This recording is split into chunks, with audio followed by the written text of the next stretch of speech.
¿Qué tal? Mi nombre es Erwin Ricardo Casarluque. A continuación voy a hablar sobre cortocircuitos de sistemas de potencia, un proyecto de la materia de análisis de redes eléctricas 2.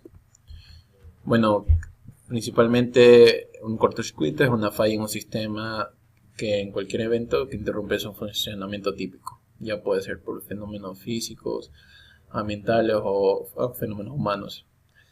En el caso de los sistemas de potencia, los cortocircuitos son una falla de las más comunes.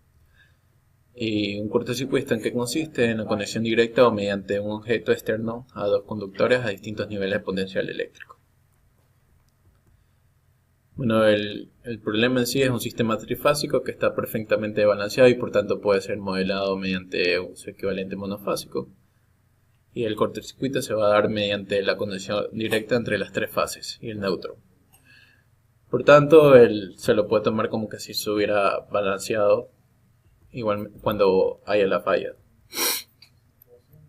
Aquí tenemos la imagen del sistema trifásico, que consiste en un generador eléctrico sincrónico conectado a una carga resistiva mediante una línea de distribución.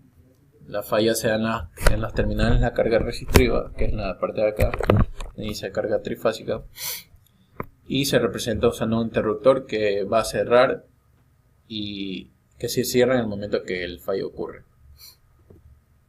Este es mi circuito equivalente y estos son los datos que nos dan 13.800 en la de 120 pt más 45 grados, una resistencia equivalente de 0.2 ohmios y un inductor equivalente a 5 milihenrios, la cual en el archivo adjunto nos da una solución, que esa es la solución de la ecuación, que es el voltaje máximo CNWT más alfa va a ser igual a la resistencia por I más L, la derivada de I con respecto al tiempo, la derivada de la corriente. Bueno, entonces tenemos que nuestra función va a quedar como la que está aquí prevista, nuestra impedancia va a quedar de esta forma y nuestro ángulo es el arco tangente WL sobre R.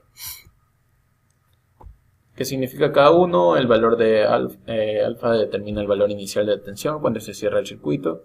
Cuando esté en corto, el ángulo θ queda determinado por la reactancia LW y la resistencia R del circuito. Y esta es nuestra solución, ya reemplazado los datos. A continuación vemos la gráfica en la que se nos adjuntó con el archivo.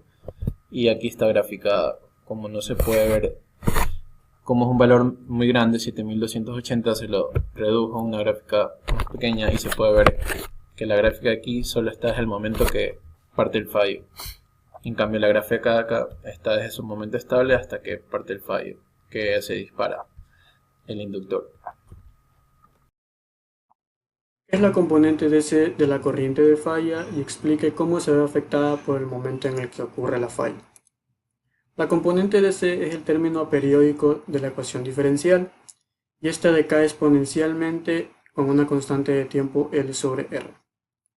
En el momento en el que ocurre la falla, si el valor del término en estado estable en t igual 0 es diferente de 0, la componente DC aparecerá con el fin de satisfacer la condición física de corriente 0. Bien, ahora, si el término alfa menos teta es igual a 0 o pi, la componente DC no va a existir. Por otro lado, si el término alfa menos teta es igual a más o menos pi medios, la componente DC tiene su valor inicial máximo. ¿Qué es la componente AC de la corriente de falla? La componente AC es el término periódico de la ecuación diferencial y esta varía sinusoidalmente con el tiempo. Del mismo modo que la componente DC para el término alfa menos teta, si es igual a 0 o es igual a pi, la corriente de falla va a ser igual a esta componente AC. Por otro lado, si el término alfa menos teta es igual a más menos pi medio, la corriente de falla va a ser igual a la componente AC más o menos lo que nos quede la componente DC. En esta gráfica podemos observar las componentes AC que varía sinusoidalmente con el tiempo, la componente DC que varía su magnitud de manera exponencial y el resultado, que es la línea de color verde, que es la corriente de fallo. ¿De qué factores depende el valor máximo alcanzado por la corriente de fallo?